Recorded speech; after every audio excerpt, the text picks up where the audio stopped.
Le Festival mondial de la Terre s'est déroulé au Parc de Bercy, à Paris, les 26, 27 et 28 juin 2009. C'est dans ce cadre qu'a eu lieu une conférence intitulée « La non-violence, fondement de l'évolution humaine », conférence organisée par la Marche mondiale pour la paix et la non-violence. Stéphane Rivier, délégué de Terre Alliance pour Paris. La Marche mondiale pour la paix et pour la non-violence nous semble vraiment dans le même esprit que le Festival mondial de la Terre, en termes d'organisation d'événements, en termes d'esprit aussi, parce que nous on reprend la thématique de la paix. La violence, tout comme la non-violence, ne sont pas des phénomènes naturels. Selon Claudie Beaudoin, elles sont le reflet d'intentions humaines. Si la violence et la discrimination sont les expressions d'intentions humaines, il est également possible de poser des actes libres qui s'y opposent. La non-violence se manifestera donc dans l'être humain dans la mesure où celui-ci comprendra et ressentira son absolue nécessité pour l'évolution de lui-même, de l'individu et de l'espèce humaine. Moi, vous, en tant qu'individu, faisant partie de l'espèce humaine, je peux choisir entre des situations, différer mes réponses, imaginer mon futur. Je peux me nier moi-même et nier les autres, la voie du non.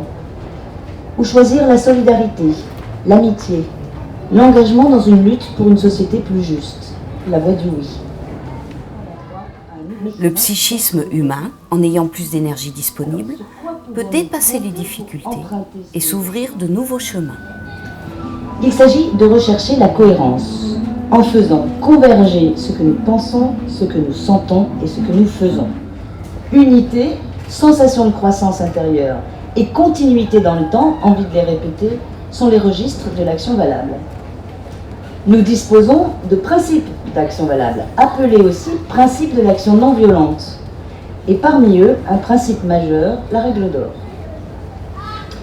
Ce principe dit « traite les autres comme tu veux qu'ils te traitent ». Les principes de l'action non violente servent de référence pour l'évolution de l'être humain et sont une intention pour construire le futur. Par conséquent, nous avons besoin d'humaniser le monde, c'est-à-dire de sortir de la chosification et d'affirmer l'intentionnalité de tout être humain et la primauté du futur sur la situation actuelle. Donc c'est l'image et la représentation d'un futur possible et meilleur qui permet la modification du présent et qui rend possible toute révolution et tout changement. Conclusion de cette conférence, Alain Duc appuie ce point de vue en rappelant les 5 propositions phares de la Marche mondiale pour la paix et la non-violence. Tout ce qui nous intéresse, c'est qu'on travaille au coude à coude pour des objectifs qui sont le désarmement nucléaire au niveau mondial, le retrait des troupes étrangères des territoires occupés, le désarmement progressif et proportionnel de l'armement conventionnel, la signature de traités de non-agression entre les pays et le renoncement par les gouvernements à utiliser la guerre comme moyen de résoudre les conflits. Une conférence qui visiblement a sensibilisé.